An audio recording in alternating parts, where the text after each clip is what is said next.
వచ్చినటువంటి సోదరులు ప్రభాకర్ గారు మీ కొరకు వాక్యాన్ని పంచుకుంటారు. ఈ సమయంలో మనమందరం కూడా దేవుని యొక్క వాక్యాన్ని విందాం. క్లుప్తంగా చెప్తాముడు. ప్రియమైన గ్రామస్తులారా, ప్రియమైన సహోదరి సహోదరులారా, యేసుక్రీస్తు నామమున శుభములు తెలుపుకొనిచున్నాము. ఏ భేదము లేదు, అందరూ కూడా పాపం చేసి దేవుడు అనుగ్రహించి మహిమను పొందలేకపోతున్నారు. ఈ లోకంలో ప్రతి మానవుడు కూడా ఏదొక భేదములు పెట్టుకుని ప్రభు యొద్దకు రాలేకపోతున్నాడు. కుల భేదం కానీ, మత భేదం కానీ, దేశ భేదం కానీ, వర్గ భేదం కానీ ఏ భేదం లేకుండా ప్రతి మానవుడు పాపం చేస్తున్నాడు.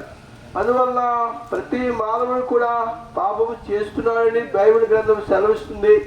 దావీదు ఇలాగ సెలవిస్తున్నాడు, నేను పాపంలోనే పుట్టినాను, నా తల్లి గర్భమున పాపంలోనే నేను జన్మించినానని దేవుని వాక్యం సెలవిస్తుంది. అవునే ఈ పాపాన్ని మనం పోగొట్టుకోవాలంటే మనం ఏమి చేయాలని మనం ఆలోచించాలి.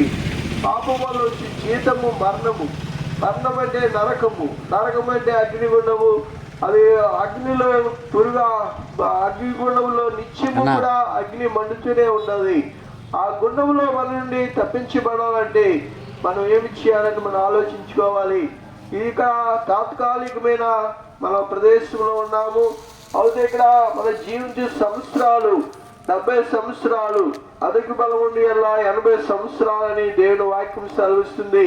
అయితే యుగయుగములు ఉండే రాజ్యంలోనికి మనం ప్రవేశించాలంటే మనం ఏమి చేయాలని మనం ఆలోచించాలి.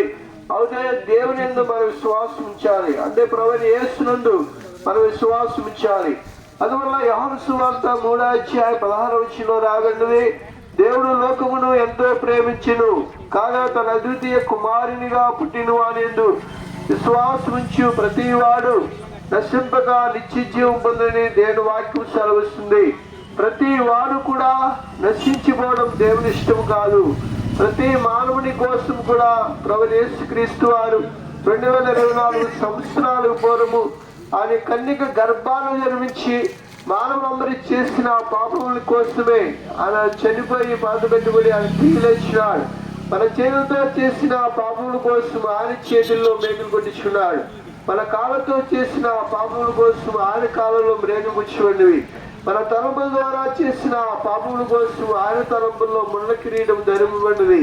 ఆయన రక్తము దారదారులుగా ఆయన చిందించినాడు. అందువల్ల యేసు రక్తము ప్రతి పాపం నుండి కూడా పవిత్రులుగా చేయని దేవుని వాక్యం సెలవిస్తుంది.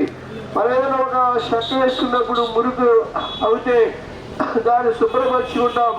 అవుతే దేవుడు మన పాపములను క్షమించడానికి ప్రభువైన యేసుక్రీస్తు వారు ఒక పరలోకాన్ని విడిచిపెట్టి భూలోకానికి వచ్చినాడు. పరలోకం అంటే అందమైన నగరము, అది బంగారు వీధులతో ఉన్న పరలోకాన్ని దేవుడు విడిచిపెట్టి ఆయన భూలోకము అందరూ కూడా నశించిపోవడం ఇష్టం లేకుండా ఆయన ఈ లోకానికి వచ్చినాడు. ఎందుకు వచ్చినాడంటే మనల్ని రక్షించడానికి, పాపులను రక్షించడానికి క్రీస్తు యేసు లోకంలోకి వచ్చిన వాక్యము నమ్మదగిన పూర్ణ అంగీకారములకు యోగ్యమైందని దేవుని వాక్యం సెలవిస్తుంది.